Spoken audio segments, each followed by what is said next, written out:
Hey everybody, welcome back to Bayonets and Brass. This is the first video I put up in a long time. I've been pretty busy here lately, as I think everybody has.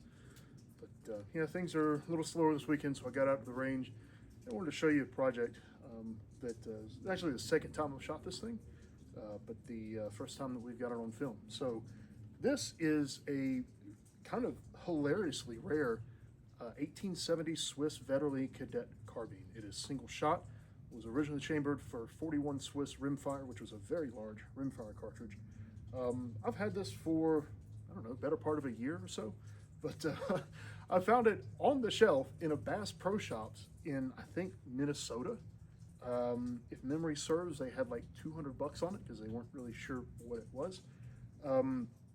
It may or may not be very collectible or very valuable. It seems to be in higher demand overseas, like in the UK and places like that. But yeah, just not a whole lot of these Vetterli Cadet carbines out there. This one is serial number 2239. It is all matching, remarkably, even down to the stock. The sling is just a K31 sling. I'm not sure what the quote-unquote correct sling for this is. It does have the correct cleaning rod for it still, which is kind of amazing. But yeah. It's 41 Swiss, which some people load for smokeless powder. I've actually developed a black powder load that I'll talk about here in a minute. But this is a really interesting gun. It's definitely a change of pace, not something you see out there every day. And it is fun to make a big ka-thunk and a lot of smoke, and then occasionally a satisfying hit downrange. So let's take a closer look at this. So here's a better look at the rifle up close. Unlike most Vetterlis, it is, like I said, single shot, so there's no magazine tube, but it's in remarkably good condition. Does not appear to have been refinished. It's got some wear on it, but seems to be honest wear. On the serial number is actually stamped on the inside of the stock here, and there's a very faint. The only bad thing, the stock has been sanded at some point. The fit of the butt plate is a little off, but really not too bad. The trigger is hilariously heavy. I haven't measured it, but it's every bit of 12 or 13 pounds. But yeah, there it is.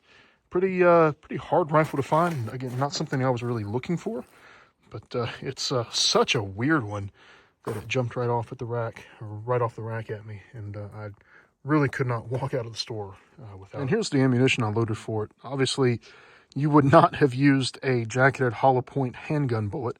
But the bore in this is .429, and these are 300 grain .430 bullets, so they engage the rifling well and seem to work okay. In a perfect world, you would cast for this, but I'm not set up to cast, so I'm just using these. The brass it starts life off as 8mm Lebel brass, and I trim it down to about 1.6 inches.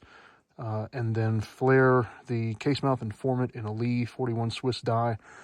Unfortunately, I tend to lose 20 to 25% of brass to cracking in the neck, even with a lot of lubrication and annealing. It's a lot to stretch the case mouth there, but 75% or so come out work okay. But again, this is not something you're going to load a ton of ammunition for and shoot an awful lot. I'll probably only ever put 150 or 200 rounds through this in the whole time that I have it. But yeah, it's a 300 grain 44 Magnum bullet, .430 over 45 grains of 2F black powder, and there is a wad up here just to take up the space so we don't have any free air space in these cases. So enough talking. Let's put a couple rounds downrange with this thing and see how it does. Let's put a couple shots downrange. It does hit probably 8 or 9 inches high at 50 yards, maybe just 6 inches high at 100. So let's go for the 10-inch plate at 50 yards here first. There we go, good hit, and a velocity of just a hair under 1,000 feet a second, 991. So let's try for 100. We've got a 10-inch plate out there as well. Hey, and we hit it. So the sights are pretty much on, but they are low, kind of, as you would expect. I mean, that's typical of military bolt-action rifles. Let's actually go for our smaller target at 100 yards, which is an 8-inch plate. missed it. Slightly higher velocity on that one, 1017 feet per second. Let's try that again. There we go.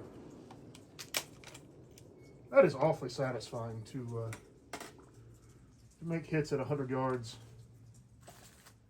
with an old black powder rifle. Action's already, I've shot it probably, I don't know, 20 rounds, and action's getting very gummed up already.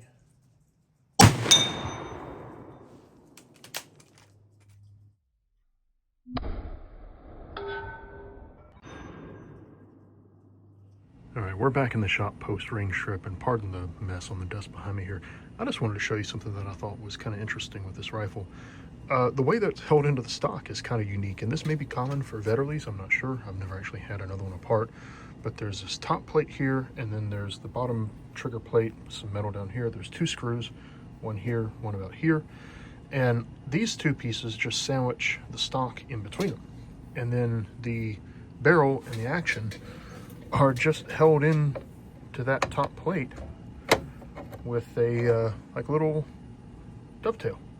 That's all it is. Just drops right in there.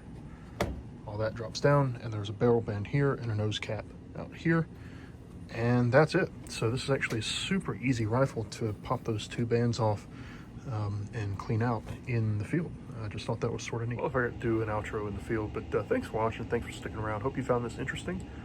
This is probably one of the very few videos of the 1870 Cadet Vetterli on YouTube at this point. And just as a data point, the ammunition that I was shooting, those 300 grain projectiles over 45 grains of black powder, they were plus or minus 1,000 feet per second. Lows were in like the 950, 970 feet per second range, and it topped out at about 1020. So I'm pretty happy with that. I don't know what the velocity on actual 41 Swiss rimfire was. It'd be good to find out, I guess. But yeah, pretty cool to have a working 155-year-old rifle, and breathe some new life into it and get to enjoy it. Thanks for sticking around. We'll see you next time.